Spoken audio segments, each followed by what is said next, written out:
Hello friends, welcome to Vavi's home. ఇవాళ మన recipe వచ్చేసి మంచి టేస్టీగా ఉండే అటుకుల లడ్డూని చూపిస్తున్నాను.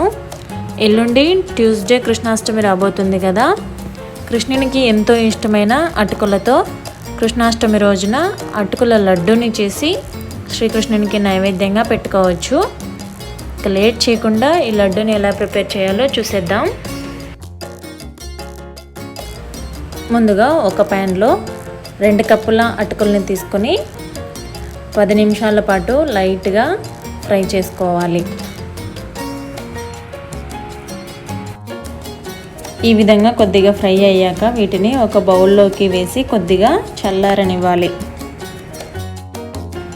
తర్వాత అదే ప్యాన్లోకి కొద్దిగా నెయ్యి వేసి అందులోకి 1/2 కప్పు తురిమిన కొబ్బరిని వేసి లైట్గా ఫ్రై చేసుకోవాలి. ఈ విధంగా ఫ్రై చేసుకున్నాక తీసి పక్కన ఉంచుకోవాలి. తర్వాత అదే ప్యాన్లోనే 1/2 కప్పు నెయ్యిని వేసి వేడయ్యాక జీడిపప్పును వేసి ఫ్రై చేసుకోవాలి. జీడిపప్పు కాస్త ఫ్రై అయ్యాక ఇందులోకి ఎండు ద్రాక్షను కూడా వేసి ఫ్రై చేసి పక్కన ఉంచుకోవాలి. తర్వాత మనం ముందుగా చల్లార్చుకున్న అటుకుల్ని ఒక మిక్సర్ జార్లోకి వేసి మెత్తగా ఫైన్ పౌడర్లా చేసుకోవాలి. ఈ విధంగా చేసుకున్న తర్వాత ఒక బౌల్లోకి తీసుకోవాలి.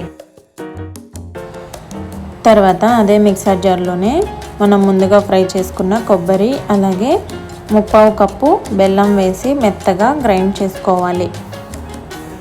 తర్వాత ఈ కొబ్బరి మిశ్రమంని కూడా అటుకుల పౌడర్లోకి వేసుకోవాలి. తర్వాత 1/2 టీ స్పూన్ ఇలాచీ పౌడర్ అలాగే మనం ముందుగా ఫ్రై చేసుకున్న జీడిపప్పును కూడా వేసి కలుపుకోవాలి. ఇక్కడ తర్వాత మీ దగ్గర ఉంటే చిటికెడు పచ్చకర్పూరంని వేసుకుంటే ఈ లడ్డు చాలా బాగుంటుంది. ఒకవేళ ఇది లేనివారు వేయకుండా టేస్ట్ అయితే అస్సలు మారదు, చాలా టేస్టీగా ఉంటుంది.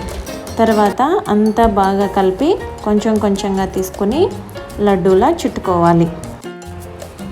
ఈ విధంగా లడ్డూని చేసుకొని ఇలాగే అన్నిటినీ చేసుకోవాలి. నాకు ఇక్కడ 2 కప్పుల అటుకులకి దాదాపు 10 లడ్డూలు వచ్చాయి. మీరు మీ ఫ్యామిలీకి సరిపడా చేసుకుంటే సరిపోతుంది. సో చూసారుగా ఫ్రెండ్స్, ఎమ్మీగా ఉండే అటుకుల లడ్డు రెడీ. మరి మీరు కూడా ట్రై చేసి మీకు ఎలా వచ్చిందో కమెంట్స్లో తెలియచేయండి. Thanks for watching. ఇలాంటి మరిన్ని simple and tasty varieties recipes కోసం మన వవి ఛానల్ని లైక్ చేయండి, సబ్స్క్రైబ్ చేయండి. అలాగే మన ఛానల్ని సబ్స్క్రైబ్ చేయని వారు సబ్స్క్రైబ్ చేసుకోండి. పక్కనే ఉన్న బెల్ ఐకాన్ని యాక్టివేట్ చేసుకోవడం అసలు మర్చిపోవద్దు. Thank you. బై.